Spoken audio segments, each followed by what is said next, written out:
নবী কুলের সম্রাট হলেন নবী মুহাম্মদুর রাসূলুল্লাহ সাল্লাল্লাহু আলাইহি ওয়াসাল্লাম। আদম নবীর থেকে নিয়ে ঈসা রূহুল্লাহ পর্যন্ত সব নবীর মাথার তাজ হলেন আমার নবী। আমার নবীর যেমন সম্মান সমস্ত নবীদের উম্মতের চেয়ে আপনি আমার নবীর উম্মতেরও সম্মান আছে না? না। এই জন্য আল্লাহ বলেন, বন্ধু আপনার উম্মত যখন নামাজে দাঁড়ায়া যাবে আর যখন তেলাওয়াত করবে, বন্ধু আপনার উম্মত আমার সঙ্গে কথা বলবে, আর যখন সেজদা দিবে আমি আল্লাহর কুদরতি পায়ে আপনার বান্দা আমার সেজদা দিবে। আদর করে মানুষ সন্তানকে বাবা বলে ডাক দেয়, আব্বু বলে ডাক দেয়। আল্লাহ বলেন আমার নবীর নাম ধরে ডাক দেই নাই, আমি কমলিওয়ালা বইলা ডাক দিছি। সুবহানাল্লাহ। কমলিওয়ালা এই সূরা নাযিল করার পরে রব্বে কারীম এই সূরার মধ্যে নবীরে প্রায় 6টা থেকে 7টা কর্মসূচি দিছে। সুবহানাল্লাহ। কয়টা কর্মসূচি? 7টা কর্মসূচি দিছে। আনা আপনার আর কি ধৈর্য আছে? আপনারা আর এই লড়াছড়ায় আমার কথা বলার আগ্রহ আস্তে আস্তে কমতেছে। লড়াছড়া করিন না, কথাগুলো একটু মনোযোগ দিয়ে শুনেন। আপনারা যত অমনোযোগী হইবেন আমি তাড়াতাড়ি ছেড়ে দেবো, আমার অসুবিধা। তাড়াতাড়ি ছেড়ে দিলে আপনারা চেয়ে আমার লাভ বেশি, অসুবিধা কি? মনোযোগ দিয়ে শুনেন। বলুন সূরা মুজাম্মিল কেন নাজিল হইল? আল্লাহ রাব্বুল আলামিন বলেন, কামলিওয়ালা বইলা ডাক দিছে। আমার নবীর অনেক নাম আছে, আল্লাহ কোন সময় মুদ্দাসসির বইলা ডাক দিছে, কোন সময় আমার নবীরে তাহা বলে ডাক দিছে, কোন সময় আমার নবীরে ইয়াসিন বলে ডাক দিছে, উপাধি বলে ডাক দিছে। আল্লাহর নবীকে আয়াত নাযিল করে নবীকে জানায়া দিলেন, পয়গম্বর প্রস্তুতি নিতে হবে, প্রস্তুতি নিতে হবে, বিশাল এক দায়িত্ব আপনার উপরে। এইভাবে কম্বল দিয়া জড়ায়া থাকলে চলবে না, আপনার অনেক কাজ আছে। নবী এখনই প্রস্তুতি নেন। একে একে আমার নবীর প্রস্তুতি নেওয়ার জন্য আল্লাহ বলতে শুরু করলেন। আল্লাহ বলেন, ইয়া আইয়ুহাল মুযাম্মিল, ও কমলিওয়ালা, ইয়া আইয়ুহাল মুযাম্মিল কুমিল লাইলা ইল্লা কালিলা। আপনি দাঁড়ায়া যান রাতের একটা অংশে, রাতের একটা অংশে আপনি দাঁড়িয়ে আমি আল্লাহর সামনে দাঁড়িয়ে আপনি নামাজ শুরু করে দেন। কিয়ামুল লাইল, তাহাজ্জুদ নামাজের কথা বলছে। এখানে অনেকগুলা কর্মসূচি দিচ্ছে, মনোযোগ দিয়ে যদি শুনেন তাহলে একটা একটা কোন যাবে। এক নাম্বার হলো আপনি প্রস্তুতি নেন। যে কোনো কাজ করতে গেলে এটার একটা প্রিপারেশন আছে না নাই? আপনারও ওয়াজ মাহফিল আইছো, একটা প্রিপারেশন আছে না? কেউ খাইয়া টিয়া বাড়িছে, কেউ না খাইয়া বাড়িছে, কাপড় চোপড় বনছে, পড়ার পরে সিদ্ধান্ত নিয়েছে মাহফিলে যাব। বিভিন্ন প্রিপারেশন আছে। আগে আগে বাজার ফিরে লাইছেন, আগে আগে চলে আসছেন, এটা একটা প্রিপারেশন। 23 বছর নবী দাওয়াত দিবে, দিনের খেদমত করবে, নবী কেউ আল্লাহ বলতেছে একটা প্রিপারেশন নেই। আর আপনার যে কাজগুলো করতে হবে, প্রথম কথাই হলো আপনি দাঁড়িয়ে যান কিয়ামুল লাইল, রাত্রের নামাজে দাঁড়িয়ে যান। তখন শুধু এই তাহাজ্জুদের নামাজের কথা বলছে, তখন 5 ওয়াক্ত নামাজ ছিল না। তাহাজ্জুদের নামাজ তখন ফরজ ছিল, সাহাবায়ে কেরামও পড়ছে। রাসূলকে বলছে আপনি নামাজে দাঁড়িয়ে যান। রাত্রের নামাজ, এই নামাজটা অত্যন্ত গুরুত্বপূর্ণ। যেন আল্লাহ বলেন, ইয়া আইয়ুহাল মুযাম্মিল, এ কামলিওয়ালা, কুমিল লাইলা ইল্লা কালিলা, আপনি রাতে জাগ্রত থাকেন, আপনি রাতের একটা অংশ আমি আল্লাহর কাছে ব্যয় করেন। নিসবাহু আও ইনকুসহু মিনহু কালিলা, অথবা রাতের একটা অংশ হইলে চলবে। প্রথম দিক দিয়ে নয়, শেষের এক অংশ, 3 অংশের যে কোনো এক অংশ আপনি নামাজে দাঁড়িয়ে যান। আও জিদ আলাইহি ওয়ারাত্তিলিল কুরআন তারতিলা। এরপর আল্লাহ বলেন, নামাজ তো পড়বেন, গভীর রজনীতে যখন নামাজে দাঁড়িয়ে যাবেন আমি আল্লাহর সঙ্গে আপনার কথা হবে। আর ইজ্জত আর সম্মান শুধু বাড়ে রাত্রের নামাজে। আমার কথা কি বুঝতেছে? কেউ যদি সম্মানী হতে চায়, কেউ যদি ইজ্জত পাইতে চায়, তাহলে সে যেন রাত্রের নামাজ পড়ে। রাত্রের নামাজ বলতে কোনটা? তাহাজ্জুদের নামাজ। পৃথিবীতে যারা সম্মানী হয়েছে গো, প্রত্যেকটা মানুষ রাতের নামাজ পড়ে পড়ে সম্মানী হয়েছে। তাহাজ্জুদের নামাজে দাঁড়াইয়া যারা আল্লাহর কুদরতি পায়ে সিজদা দেয়, আল্লাহর সামনে দাঁড়ায়া কোরআন তেলাওয়াত করে, এদের সম্মান আর মর্যাদা সমাজের মধ্যে বেড়ে যায়। আল্লাহ দুনিয়াতেও ইজ্জত দেয়, পরকালেও ইজ্জত দেয়। এই জন্য সমস্ত নবী রাসূলগণ রাতের নামাজ পড়ছে, সাহাবায়ে কেরাম পড়ছে। যত পীর আছে, বড় বড় বুজুর্গানে দিন, তারা রাতের নামাজ ছাড়া কেউ আল্লাহর ওলি হতে পারে নাই। আমার কথা কি বুঝতেছে?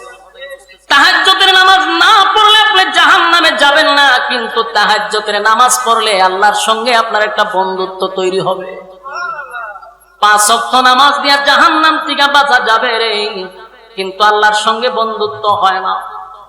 আল্লাহর সঙ্গে বন্ধুত্ব করতে হলে তাহাজ্জুদের নামাজে দাঁড়াইতে হবে।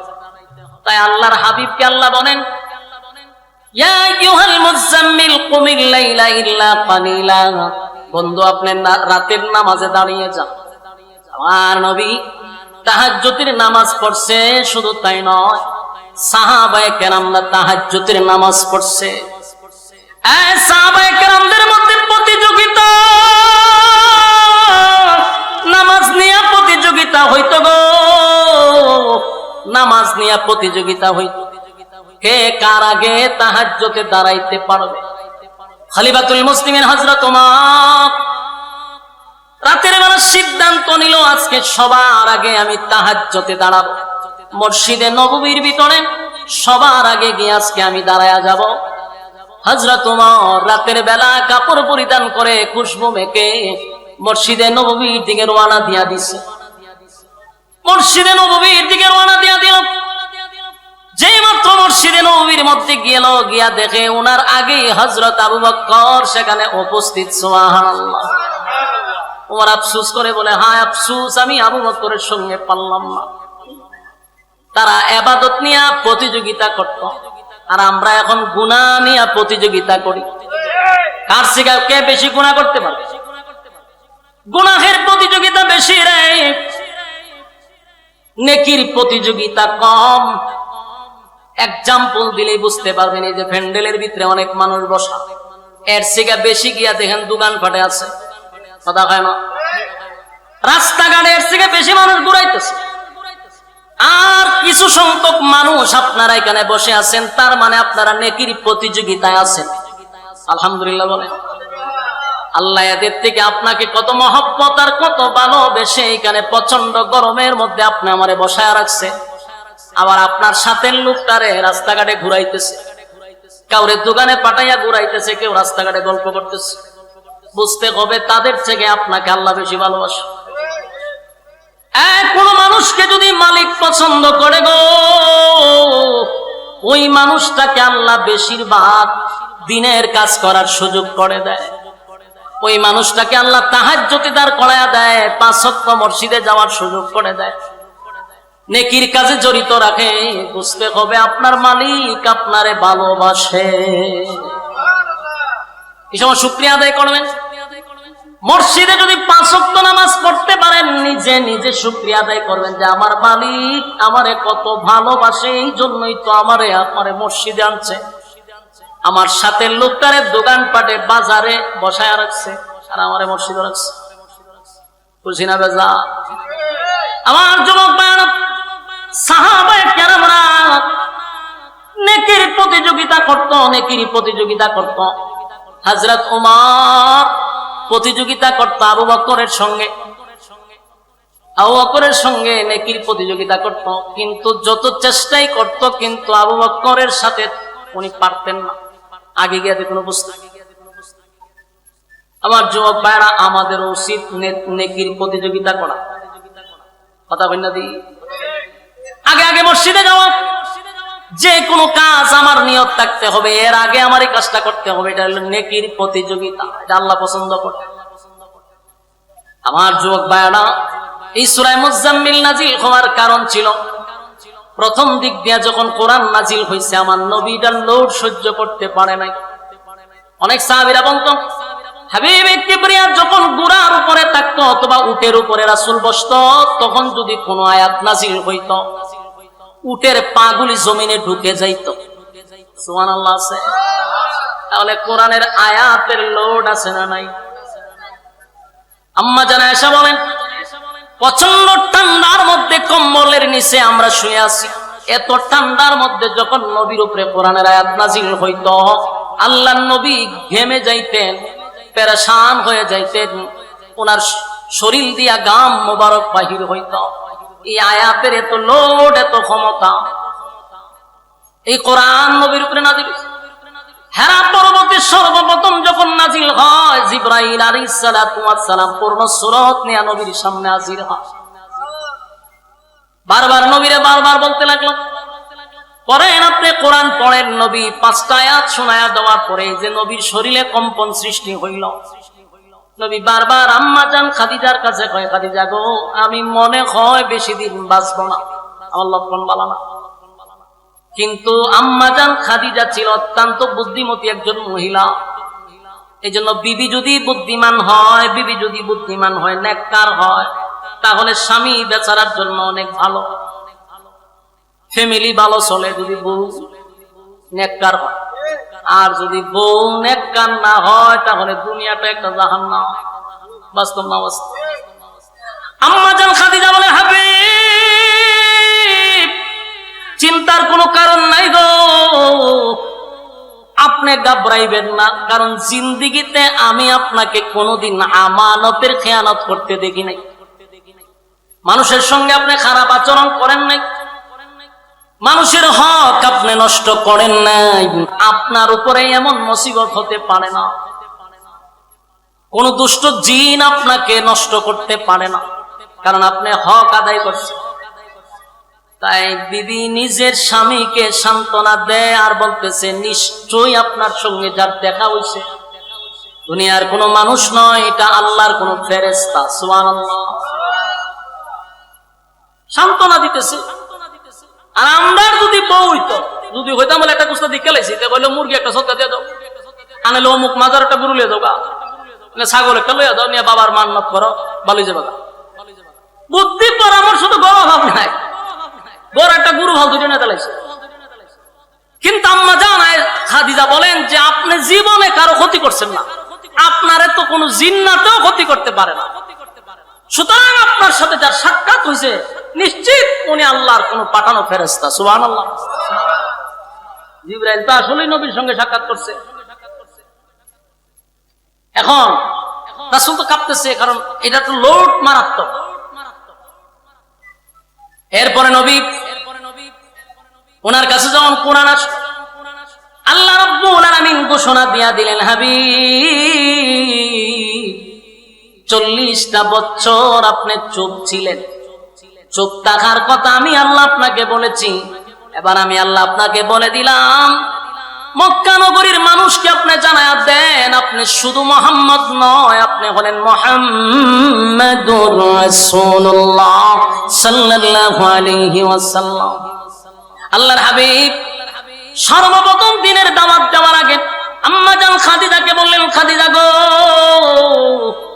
আমি তো দিনের দাওয়াত লইয়া মানুষের কাছে যাব, মানুষ যদি আমার জিজ্ঞাসা করে আপনার ঘরওয়ালি আগে দাওয়াত গ্রহণ করছে, আমার ঘর যদি ঠিক না থাকে আমি অন্য জায়গায় দাওয়াত দিয়া কি করব?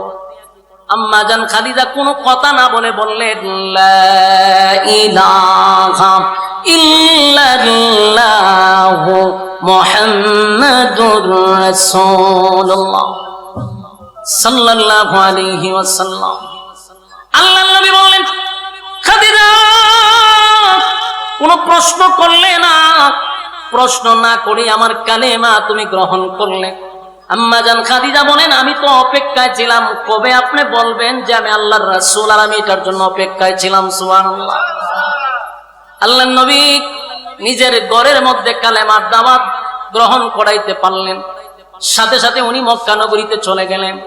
গিয়া এক জায়গায় দাঁড়াইয়া সবাইকে একত্রিত করে বললেন, এই মক্কার মানুষেরা শোনো, আজকের পর থেকে শুধু আমি মুহাম্মদ নয়, আমি হলাম মুহাম্মাদুর রাসূলুল্লাহ সাল্লাল্লাহু আলাইহি ওয়াসাল্লাম। আর আমার সঙ্গে তোমরা পড়ে নাও লা ইলাহা ইল্লাল্লাহু মুহাম্মাদুর রাসূলুল্লাহ সাল্লাল্লাহু আলাইহি ওয়াসাল্লাম। আমার যুবক ভাইয়েরা, মুরব্বী বাবারা, দিনের কান লাগায়া কথাগুলি শুনেন। প্রতি রাত আপনারা ঘুমান, প্রতি রাত আড্ডা মারেন, একটা রাত্রি না হয় একটু কষ্ট করলে অসুবিধা হইব। এক হাবিবি কিবরিয়া 40 বছর পর্যন্ত কাউকে আদেশ করে নাই, কাউকে নিষেধ করে নাই। 40 বছর পরে যখন বললেন লা ইলাহা ইল্লাল্লাহ, নেই কোনো মাবুদ আল্লাহ ছাড়া, মুহাম্মাদুর রাসূলুল্লাহ সাল্লাল্লাহু আলাইহি ওয়াসাল্লাম আমি আল্লাহর বান্দা এবং রাসূল, আমার পরে আর কোন নবী পৃথিবীতে আসবে না, কোন রাসূল পৃথিবীতে আসবে না। আল্লাহ আমারে আখিরি জামানার পয়গম্বর হিসেবে প্রেরণ করেছেন। তোমরা আমার সঙ্গে পড়ে নাও লা ইলাহা ইল্লাল্লাহ। এই কালেমা পড়ে নিলে দুনিয়া এবং পরকালে শান্তি পাইবা। যুবক ভাই, যে মক্কার মানুষ আমার নবীকে আল আমিন বলে উপাধি দিল গো, আবু জাহেলের মতো ব্যক্তি আমার নবীর আল আমিন বলে ডাকছে। মক্কার মধ্যে আমার নবীর কোন দুশমন ছিল না, মক্কার ভিতরে আমার নবীর দুশমনি কেউ করতো না, কেউ নবীর বিরোধিতা কোনোদিন করলো না। যেই মাত্র বললেন লা ইলাহা ইল্লাল্লাহ, আল্লাহ ছাড়া কোনো মাবুদ নাই আর আমি মুহাম্মাদুর রাসূলুল্লাহ, এই স্লোগান দেওয়ার সাথে সাথে মক্কার মানুষ আমার নবীরে মারার জন্য পাথর নিয়ে দাঁড়াইছে। আমার কথা কি বুঝতেছেন? তার কারণ হলো এতদিন নবী আদেশ করে নাই, নিষেধও করে নাই, নবীর কোনো শত্রু ছিল না। যেই মাত্র নবী আদেশ করতে লাগলেন, নিষেধ করতে লাগলেন, শত্রুর এখন অভাব নাই। সমাজের মধ্যে যদি আমি আপনি আদেশ করি, নিষেধ করি, আপনি আমার শত্রু আছে। আর আপনি আমি যদি আদেশও নাই, নিষেধও নাই, একজনে হারিয়ে নাচতেছে, আপনি যখন আস্তাগফিরুল্লাহ এটা করেন ঠিক না, হয়ে আপনি তসবিলিয়া মসজিদে গেছেন না, তাহলে আপনার কোনো শত্রু নাই। কিন্তু সমাজের মধ্যে শিরিক হচ্ছে, বেদাত হচ্ছে। আপনি চোখে দেখার পরেও যদি কথা না বলেন, যদি আপনার শত্রু নাই, কিন্তু আল্লাহর কাঠ দ্বারা আপনাকে জবাব দিতে হবে। কথা কই না দি?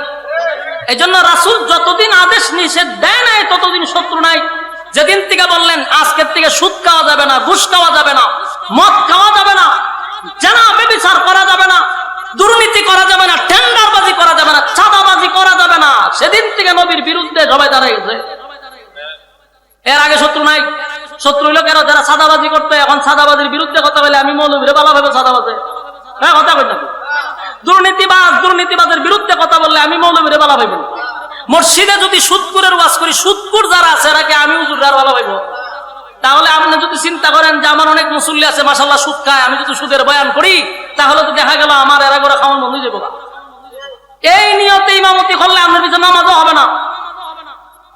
আর শত্রু না থাকতে পারে, কিন্তু আল্লাহর কাঠ ধরে আপনাকে জবাব দিতে হবে। সাদারে সাদা হইতেইব, কালারে কালা হইতেইব। আমার কথায় মনে আপনার একমত না? আওয়াজে বোঝা যায় লক্ষণ খুব খারাপ। আল্লাহ রাসূল 40 বছর চললেন, সবাই কইছে মক্কা নগরী কেন, গোটা পৃথিবীতে এমন সন্তান আর নাই, এমন ভালো মানুষ কেউ নাই। কিন্তু কালেমার দাওয়াত দেওয়ার পরই কয় মুহাম্মদকে মারার জন্য ভাতুল্লিয়া দাঁড়িয়ে গেছে। আহন চাচা ভাতুল্লিয়া দাঁড়াইছে কেন? ওই যে নিষেধ দিছে। আবু জাহেল আল আমিন বলে শিক্ষার দিতে না, আবু জাহেল কয় যে মুহাম্মদকে দুনিয়ার থেকে সরাইতে হবে না। কিন্তু সবাই জানতো উনি সত্য নবী। ওই যে রাসূল দাবি করার পরে এরা যখন জিজ্ঞাসা করছে কেমনে নবী হইছে, রাসূল কয় আমার 40 বছর অ্যানালাইজ করো। অ্যানালাইজ করে দেখে যে উনি নবী হওয়ার যোগ্য। সুবহানাল্লাহ। কারণ আল্লাহর হাবিবের জন্মটা তো এদের মধ্যেই হইছে। কথা কয় না? আবু জাহেল জানতো উনি সত্য নবী, আবু লাহাবও জানতো। যে আবু লাহাব পাথর লইয়া নবীরে দাঁড়াইছে, সেও জানতো যে উনি সত্য নবী, কারণ জন্মটা এরা নিজে চোখে দেখছে। আবু লাহাব নিজের বান্দি আজাদ করেছে নবীর আগমনের খুশিতে। হে আবু লাহাব হাতুল লিয়া খারাপ, কারণ হক কথা বলার কারণে। হক কথাটা কিন্তু তিতা, এটা কিন্তু মিষ্টি না, এটা অনেক তিতা। এটা ভালো লাগতেও পারে, নাও লাগতে পারে। কিন্তু আপনাকে হক কথা বলতেই হবে, এটা যত খারাপ লাগে। আমার যুবক ভাইরা, আল্লাহর হাবিব দুনিয়াতে আসার কারণে সবাই যখন খুশি ছিল, আবু লাহাবও খুশি ছিল, আবু জাহিলও খুশি ছিল।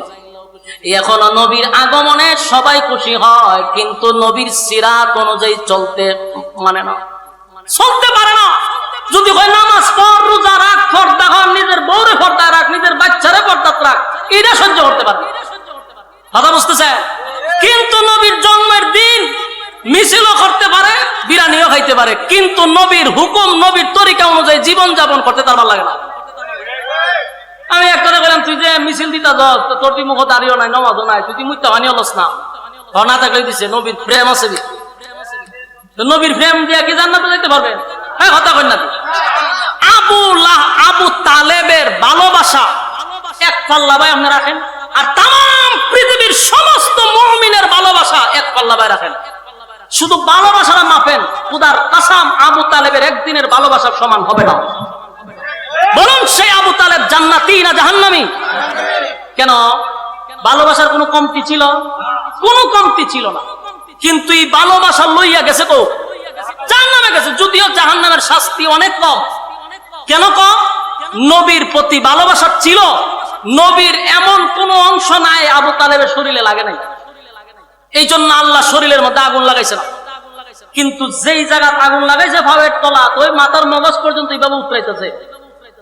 কিন্তু ভালোবাসা আবু তালেবের কোনো কমতি ছিল না। তাহলে এখান থেকে আমরা বুঝতে পারলাম, শুধু ভালোবাসা দিয়ে জান্নাতে যাওয়া যায় না, ভালোবাসার সাথে নবীর আতাত লাগে, নবীর অনুসরণ, অনুকরণ, নবীর তরিকা অনুযায়ী জীবন যাপন করতে হয়। কথা বলেন না?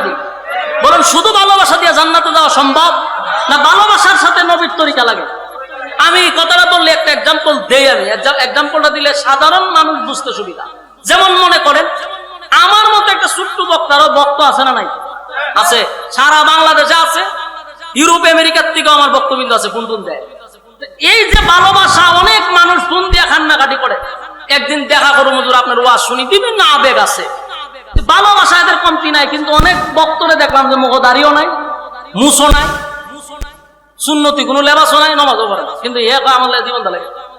বলুন তো দেখি, আমার প্রতি তার ভালোবাসার কোনো কমতি আছে? কমতি নাই। কিন্তু কি নাই? আমার অনুসরণ, অনুকরণ নাই। কথা হয় না? আমার যে অনুসরণ, অনুকরণ তার মধ্যে থাকার কথা ছিল, এটা নাই, কিন্তু ভালোবাসা আছে। আল্লাহ নবীর প্রতি অনেক মানুষের ভালোবাসা আছে, যারা মিছিল করে এরা নবীর ভালোবাসা মিছিল যায়, নবীর জন্য জীবন দিতে এরাও প্রস্তুত। এরা যে ভালোবাসা নাই কথা বলতে পারবে না, এরা নবীর লেগে জীবন দেলাইতে প্রস্তুত। কিন্তু সমস্যাটা হইলো এদের মধ্যে নবীর তরিকা নাই, নবীর অনুসরণ নাই, নবীর অনুকরণ নাই। শুধু ভালোবাসলেই হবে না, আপনি নবীর তরিকাটা খালি গ্রহণ করেন, সবচেয়ে বড় আশিক রাসূল আপনি হবেন। নবীর তরিকাটা মানে, কারণ আমি নবীর তরিকা নাই, ভালোবাসার স্লোগান দিতেছে, ফায়দা হইব নি? আবু তালেব নবীর ভালোবাসা, একবারে মৃত্যুর আগ পর্যন্ত নবী কান্নাকাটি করছে যে আপনি একবার শুধু কালেমাটা পড়েন। করছে? আবু তালেবের ভালোবাসা যদি এক পাল্লা বের, তাম পৃথিবীর সমস্ত আশিক রাসূলের ভালোবাসার এক পাল্লা বাই রাখেন, খোদার কসম আবু তালেবের ভালোবাসার সমান হবে না। কিন্তু এই ভালোবাসা লইয়া গেছে জাহান্নামে। আল্লাহর হাবিব বলেন, চাচা জীবনটা বড় আপনি আমারে ভালোবাসছেন, নিজে না খাইয়া নবীরে খাওয়াইলো, ঘুমের সময় নবীরে জড়াইয়া দইরা ঘুমাইতো, এমনকি 3 বছর কারাবন্দী ছিল, রাসূলের সাথে জেল পর্যন্ত খাটছে। সেই আবু তালেব যেদিন মারা যায়, নবীর কাছে বসে বলতে, আপনি শুধু মুখটা লড়াইলাম, খালি একবার বলেন যে আমি কালেমা গ্রহণ করছি।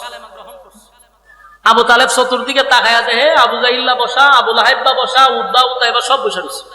আল্লাহ রাসূল বুঝতে পারছে যে চাচায়ারা দীক্ষা কালেমা পড়ে না, তাই খুব কাছে গেছে, গিয়া রাসূল চোখ দিয়া পানি ছাড়তেছে আর বলতেছে, চাচা আপনার, আমি বুঝতেছি আপনি এদের দিকে তাকাইয়া কালেমা পড়তেছেন, আপনি শুধু মুখটা আমার কানের মধ্যে লাগায় রাখেন, আপনি টুকটা লড়াইলেই হবে, আমি আল্লাহরে বলবো যে আমার চাচা পড়ছে, কিয়ামতের মাঠে আপনাকে না নিয়ে আমি জান্নাতে যাব না। কি সুযোগটা দিছে দেখছে? কিন্তু আবু তালেব বলেন, ভাতিজা তুমি আমারে নসিহত করা লাগবে না, তুমি যে আল্লাহর পয়গম্বর সেটা মক্কাবাসীর থেকে আমি বেশি জানি। সুবহানাল্লাহ। তুমি সত্য নবী যাও জানি, তোমার কোরআন সত্য, তোমার আল্লাহ সত্য, তুমি রাসূল সত্য, এটা আমি জানি, কিন্তু আমি কালেমা পড়ব না। নাউজুবিল্লাহ। আল্লাহর নবী বলেন, প্রাণের চাচা, কলিজাটা দিয়ে আমারে ভালোবাসছেন গো, আপনি আমারে এত ভালোবাসছেন, আমি কেমনে সহ্য করব? আপনি জাহান্নামের আগুনে জ্বলবেন আর আমি নবীটা দেখবো, এটা কেমনে সম্ভব? আল্লাহর নবী যখন বারবার বলতেছেন না কালেমা পড়ে, আবু তালেব বলে, আমি যাই না শুই না জাহান্নামে যাব, তারপরও কালেমা পড়ব না। নাউজুবিল্লাহ। আল্লাহ রাব্বুল আলামিন তখন আয়াত নাযিল করে বলেন, বন্ধু আপনি কাঁদেন না, আপনি আর একটা কান্না কাটিও করবেন না, কারণ আপনার চাচা বলছে কালেমা পড়বেন, আপনি আরেকবার তারে রিকোয়েস্ট করবেন না, আমি আল্লাহ আপনার চাচাকে হেদায়েত দিব না, আমি তারে হেদায়েত দিব, আমি তারে হেদায়েত দিব না, এটা আমি আল্লাহর একক সিদ্ধান্ত। কারণ আপনাকে পাঠাইছি ওয়াজ করবার লাগিয়া, হেদায়েত দিবার লাগি পাঠাইছি না। বলেন নবীকে হেদায়েতের মালিক? আল্লাহ নবীরে পাঠাইছে ওয়াজ করার জন্য, আল্লাহ ওয়াজ করছেন, বস হেদায়েত আমি কারে দিব কারে দিব না, এটা আমি আল্লাহর একক সিদ্ধান্ত। কথা কি বুঝতেছেন? কালেমা পড়লো না, কিন্তু ভালোবাসার কোনো কমতি ছিল না। আমি আপনাদেরকে বলি, আমার যুবক ভাই, মুরব্বী বাবারা, আপনাদের ভিতরে ভালোবাসার কমতি নাই, শুধু সাথে নবীর তরিকাটা রাখেন, আবু বকরের সাথে আপনার হাসর হবে। নবীর তরিকা অনুযায়ী জীবন যাপন করেন, উমরের সাথে হাসর হয়ে যাবে, কারণ ভালোবাসা আপনাদের আছে। শুধু নবীর তরিকা অনেকের মধ্যে নাই, দাড়ি রাখে না, নামাজ পড়ে না, প্রস্রাব করে পানি লয় না, নিজের বিবিরও পর্দায় রাখে না। বলুন এইভাবে কি জান্নাত পাওয়া সম্ভব? খালি স্লোগান দিলেই কথা হয় না। আল্লাহ রাব্বুল আলামিন বলেন, হেদায়েতের একমাত্র মালিক আমি আল্লাহ, কিন্তু যারা হেদায়েত আমার কাছে ভিক্ষা চায়, আমি তাদেরকে হেদায়েত দিয়ে থাকি। যারা হেদায়েত চায় না রে, আমি আল্লাহ আসমান থেকে লাইম্মা তারে হেদায়েত দেই না। হেদায়েত আসমান থেকে লাইম্মা কেউ দেয় না। হেদায়েতের জন্য আল্লাহর কাছে আপনি চাইতে হবে। আপনি মুনাজাত যতবার করেন, একদিন কি কইছেন যে আল্লাহ আপনি আমারে হেদায়েত দেন, আল্লাহ আপনি আমারে হেদায়েতের ভিক্ষা দেন, আপনি আমারে মহব্বতের বান্দা হিসাবে কবুল করেন, এদিকে আল্লাহর কাছে কইছেন? তা আমরা তো আল্লাহর কাছে হেদায়েত চাই না, এই জন্য আমরা হেদায়েত পাই না। হেদায়েতের জন্য আল্লাহর কাছে চাইতে হবে। কথা কি বুঝতেছেন? আবু তালেব সব জানতো, কিন্তু হেদায়েতের জন্য আল্লাহর কাছে একবারও দরখাস্ত করে নাই। এই জন্য আল্লাহ ভাই আমি তার হেদায়েত দিব না। নবীর চাচা আবু তালেবরে হেদায়েত দিল না, ওয়াহশীর আল্লাহ হেদায়েত দিয়ে দিছে। কথা কি বুঝতেছেন? আমির হামজারে যিনি মারছেন, সেই ওয়াহশী কত সাহাবীদের মধ্যে সবচেয়ে একেবারে নিচু দরজা রইল ওয়াহশী, আল্লাহ ওয়াহশীর হেদায়েত দিয়ে দিছে। কিন্তু আবু তালেব নবীরে ছাড়াইয়া হক খাবার খায় নাই। 50 বছর পর্যন্ত নবীরে লালন পালন করছে, নিজের সন্তানের চেয়ে বেশি রাসূলকে মহব্বত করছে, কিন্তু আবু তালেব হেদায়েত পাইল না। আর ওয়াহশী নবীর কলিজায় আঘাত দিছে চাচারে হত্যা কইরা, কিন্তু ওয়াহশীর আল্লাহ হেদায়েত দিয়ে দিছে। কারণ ওয়াহশী আল্লাহর কাছে হেদায়েত চাইছে যে আল্লাহ আমি যা করছি ভুল করে লইছি, আমার হেদায়েত দিয়ে দেন। আল্লাহ হেদায়েত দিয়ে দিছে। তো ওয়াহশীর মতো একজন লোককে যদি আল্লাহ হেদায়েত দিয়া জান্নাতে দিয়া দেয়, আপনি আমি তো এরকম অপরাধ করছি না। আমরা যদি আল্লাহর কাছে হেদায়েত চাই, আল্লাহ দিবনি? কথা হয় না। কিন্তু মুখে শুধু ভালোবাসার স্লোগান থাকলেই হবে না, নবীর আতাত করতে হবে।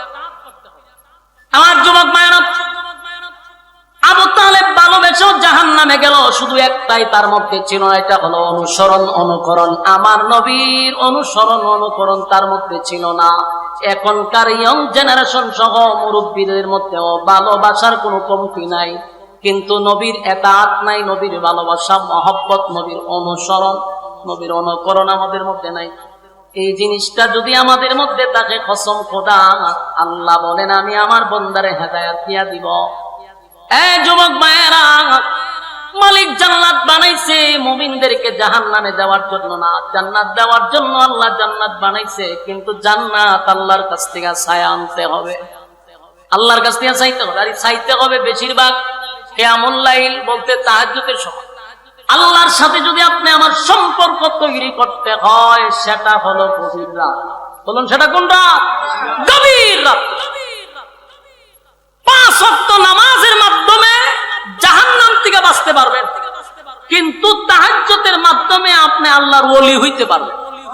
আমার কথা কি বুঝতেছেন?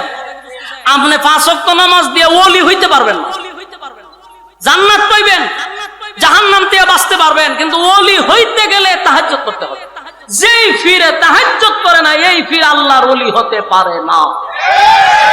এটা একবার স্পষ্ট। যদি কোনো ফিরে হয় নামাজ লাগে না,